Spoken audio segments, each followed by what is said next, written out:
फिलहाल पुलिस द्वारा एनआईए अधिकारियों के खिलाफ दर्ज एफआईआर को लेकर कोलकाता हाईकोर्ट का रुख किया है और इस याचिका को हाईकोर्ट ने स्वीकार कर लिया है और आज ही इस पर सुनवाई भी होगी। और अधिक जानकारी के साथ हमारे संवाददाता प्रसन्नजीत बख्शी भी जुड़ रहे हैं। तो प्रताड़ना के केस के खिलाफ अदालत पहुंच गई है एनआईए। पश्चिम बंगाल के भूपति नगर में एनआईए पर हमला हुआ था और अब उसके खिलाफ कोलकाता हाईकोर्ट का रुख किया है एनआईए ने। हमारे संवाददाता प्रसन्नजीत इसके साथ जुड़े हुए हैं। प्रसन्नजीत, क्या कुछ जानकारी आपको मिल पा रही है इस वक्त? देखिए रमा, ये सेकंड हाफ में लंच के बाद जस्टिस जय सिंह गुप्ता की अदालत में इसके बारे में जो सुनवाई है वो किया जाएगा।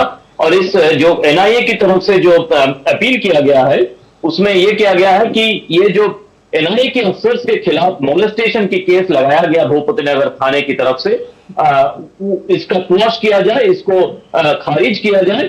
और साथ ही साथ ये जो अभी एनआईए के खिलाफ उस किसी तरह की कोई जो कानूनी भाषा में कोई कोर्सिव एक्शन, मतलब किसी भी एनआईए के अधिकारी को पूछताछ के लिए बुलाया जाए या उठा के ले जाए या सामान भेजा जाए, इस तरह की जो कार्रवाई कानूनी तौर पर किया जा सकता है पुलिस की तरफ से, इसके ऊपर रोक लगाया जाए। ये दोनों अपील लेकर फर्स्ट हाफ में मेंशन किया गया था और उसी हिसाब से जस्टिस ने सेकंड हाफ में एप्लीकेशन लेकर पहुंचने के लिए कहा और उन्होंने सुनवाई करने के लिए राजी हो गया, ऐसा ही बताया गया है। और ये कहा किया गया इसीलिए क्योंकि जो कार्रवाई है, जो एनआईए की इन्वेस्टिगेशन है, वो डिरेल ना हो जाए, इसीलिए एनआईए की तरफ से ये मांग रखा गया अदालत के सामने, ऐसा ही पता चला है रमा।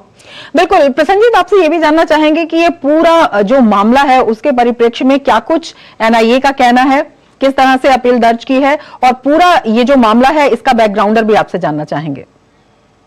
देखिए रमा, 6 तारीख को भूपति नगर में जो 2022 का बम ब्लास्ट की जो केस है, जो अदालत की तरफ से एनआईए को सौंपा गया है, उसी के आधार पर एनआईए की ये जांच 2-3 बार सामान भेजने के बावजूद भी ये जो वहां पे जो एक्यूज्ड है, जो ऊपर से तृणमूल कांग्रेस की नेता और वर्कर है, इन्होंने ये सारे सामान को अवॉइड किया है, वो नजरअंदाज किया है। तो आखिर तक एनआईए को पहुंचना पड़ा था भूपति नगर। वहां पे जाके 2 एक्यूज को उन्होंने पूछताछ के लिए उठाए थे और उस वक्त जैसे आप तस्वीर में देख पा रहे कि इस तरह से गांव वालों ने जो आखिर तक तृणमूल के लोग, ऐसा साबित हुआ है क्योंकि वो तृणमूल की झंडा लेके इस तरह से एनआईए के ऊपर आक्रामक हो गया था।